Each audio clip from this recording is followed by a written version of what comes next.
विवेक Yadav tremendous, Bashir Ahmad awesome, युवराज Khatri amazing, Adil आलम Hulk, और ऐसे बहुत सारे एडजेक्टिव्स हो सकते हैं जो आप अलग अलग प्लेयर्स को डिस्क्राइब करोगे। हो सकता है एडजेक्टिव्स एक बार आपको दिमाग से निकल जाएं, लेकिन इन प्लेयर्स की परफॉर्मेंस नहीं निकलेगी। कुछ बात नेपाल ए को देख करके जरूर लगती है कि यार सीनियर टीम और इनमें फर्क बस इतना है कि यहां पर सब मिला जुलाकर रन कर रहे हैं। आज ऐसा नहीं है किसी एक खिलाड़ी ने बहुत सारे रन कर दिए, लेकिन जो सबका मिला जुलाकर कंट्रीब्यूशन आया उसने एक अच्छा टोटल बोर्ड पर लगाया। और फिर जब गेंदबाज गेंदबाजी करने आए, भाई आसाम को तो बिल्कुल खत्म कर दिया। हालांकि मैंने आप लोगों से बहुत पहले यह बात कही थी कि अगर आप इन दोनों टीम को आमने सामने रखते हो तो यस आसाम को होम एडवांटेज है, लेकिन नेपाल ए जो है स्ट्रॉन्ग और अच्छी टीम दिख रही है जिस तरह के सारे प्लेयर्स हैं इसके।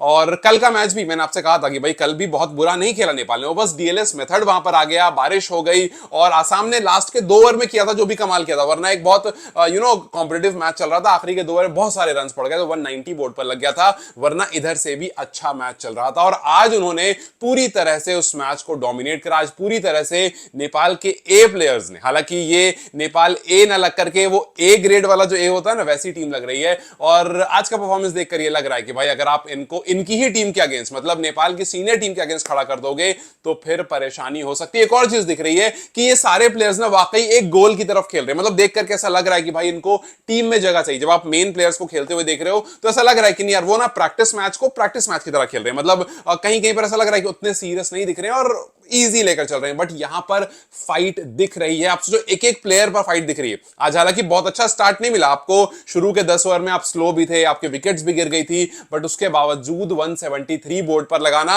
आदिल का थोड़ा सा कंट्रीब्यूशन उस पर बात करूंगा, युवराज खत्री पर बात करूंगा, और जिस तरह से विवेक ने और बशीर ने रन किया, खास करके विवेक ने जिस तरह से रन किए, दैट वाज रियली नाइस। क्योंकि बशीर थोड़ा सा वहां पर आ रहा हूं मैं, कंपटीशन वहां पर जो दिख रहा था उस पर ही बात करूंगा। सबसे पहले बल्लेबाजी करी नेपाल ने, बहुत अच्छी शुरुआत नहीं मिली, थोड़ा सा स्लो रहा देव कनल का, अनिल बहुत जल्दी आउट हो गए, शुभ कंसाकर पर नजर थी, उम्मीद थी कि यार कल नहीं कर पाए थे बहुत लंबा कुछ क्योंकि बारिश हो गई थी, आज कुछ बड़ा करेंगे, बट वो डिसमिस होकर चले गए, बहुत जल्दी आउट होकर चले गए। सो वहां पर you can not call anything about him. ठीक है, हम आगे वाले मैचेस में उनको देखेंगे, लेकिन अच्छी बात यह थी कि जो आगे प्लेयर्स आए उन्होंने उस स्लो स्टार्ट को पूरी तरह से कॉम्पिटिटिव बनाया और एक अच्छा टोटल बोर्ड पर लगाया। देखिए T20 में मैंने जब पाकिस्तान ए वाला मैच हो रहा था उस टाइम भी ये बात कही थी और अभी फिर रिपीट करूंगा कि T20 मैच जब भी आप देख रहे होते हो ना, ये ओडीआई और टेस्ट जैसा नहीं होता है कि आपको चलते ही रहना। ये ऐसा होता है कि 3-4 ओवर में पूरी कहानी बदल सकती है, चाहे आपकी शुरुआत कैसी भी रही हो, चाहे आपका एंड कैसा भी रहा हो। बस गेम का 3-4 ओवर अगर आपके हिस्से में आ जाता है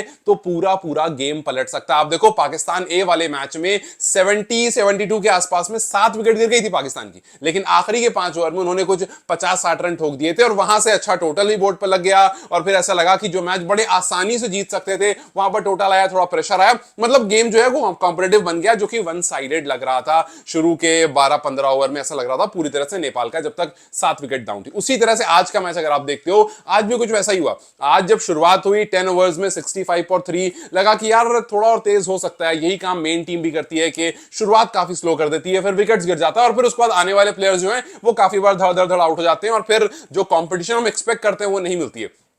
चौथा विकेट गिरता है कुछ आई गेस 75 रन पर गिरता है फोर्थ विकेट, और फिर उसके बाद जब आदिल बैटिंग करने आते हैं, देखो मोमेंटम वहीं से चेंज हुआ। जो आदिल ने वो 2 छक्के लगाए ना, वहां से मोमेंटम चेंज हुआ। लेकिन आई नो कि आदिल ने बहुत बड़ी पारी नहीं खेली, बट आदिल ने उस 2 सिक्सेस से ये बता दिया कि भाई देखो ही हैज दैट स्ट्रेंथ। वो शाहिद अफरीदी को आपने देखा है काफी बार खेलते हुए, मतलब आप अगर पहले क्रिकेट देखते होगे तो शाहिद अफरीदी के पास ना स्ट्रेंथ बहुत अच्छी थी, उनके पास जो पावर थी ना, 6 हिटिंग एबिलिटीज थी ना, वो बहुत अच्छी थी। आदिल के जो शॉट्स आज थे, वो 2 शॉट ने ये बताया कि यार स्ट्रेंथ बहुत अच्छी है। मतलब अगर थोड़ा सा वो अच्छी इनिंग, लंबी इनिंग खेल जाते हैं तो उसमें आपको बहुत सारे अच्छे छक्के दिख सकते हैं और बहुत सारे स्ट्रॉन्ग सिक्सेस दिख सकते हैं, जो यूजुअली नेपाल के बैटर्स लैक करते हैं। जहां पर स्ट्रेंथ निकल कर आती है, जहां पर देखो जो बॉल स्लॉट में होती है ना, उसको 6 मारना आसान होता है बिकॉज उसमें आपको टाइमिंग चाहिए होती है। जो बॉल स्लॉट से थोड़ी आगे पीछे होती है ना, जैसे विवेक ने जो 19th ओवर में दूसरा छक्का मारा ना, वो बहुत अच्छा था। वो बॉल स्लॉट में नहीं थी, वो बॉल थोड़ी अंदर थी, उसको उठा करके 6 मारना, उसके लिए आपको स्ट्रेंथ चाहिए होती है। और वो स्ट्रेंथ आदिल में तो खैर अच्छी खासी है,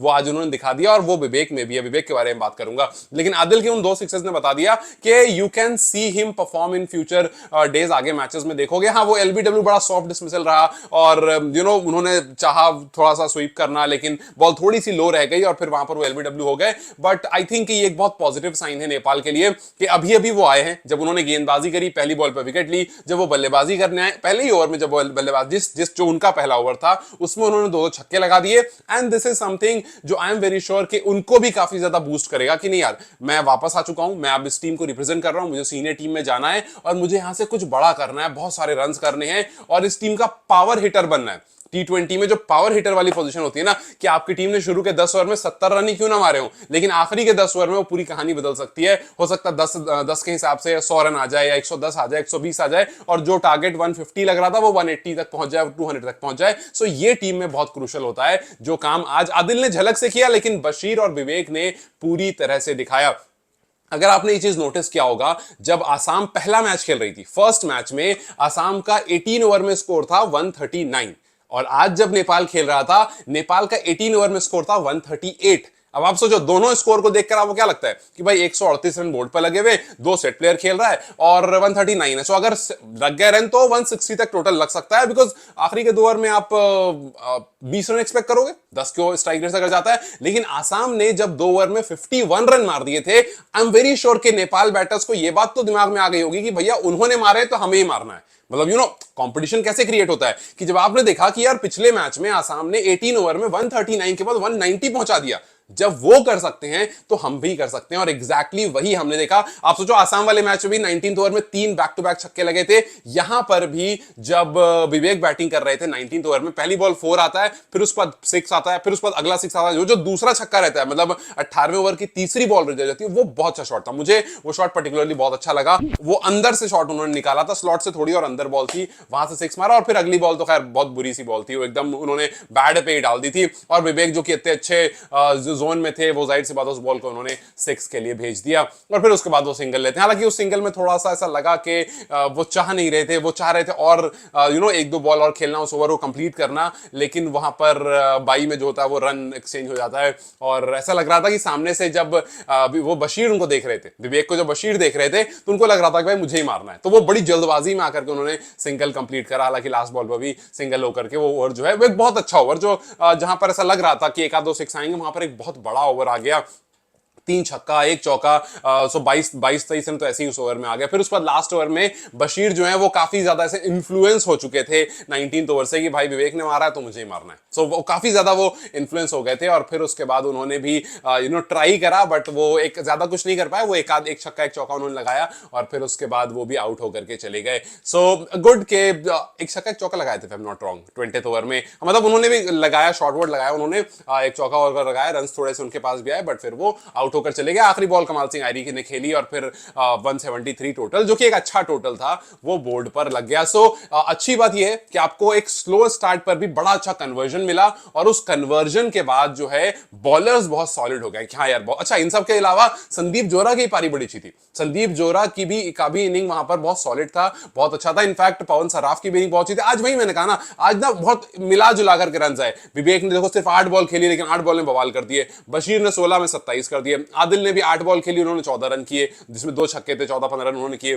सो 23 बॉल में 31 रन सराफ ने किए। सो ये जो इंटायर रन आए ना, 32 या 33 रन आपको संदीप जोरा ने भी किए। सो ये जो मिला जुला कर रन आए, इसने आपके बोर्ड पर 173 लगा दिए और आसाम को तो खैर बिल्कुल भी टिकने नहीं दिया। आज जिस तरह से बॉलर्स ने करा, भाई बॉलर्स तो खैर मैंने हमेशा कहता हूं कि नेपाल को का बॉलिंग अटैक जो है बड़ा अच्छा है।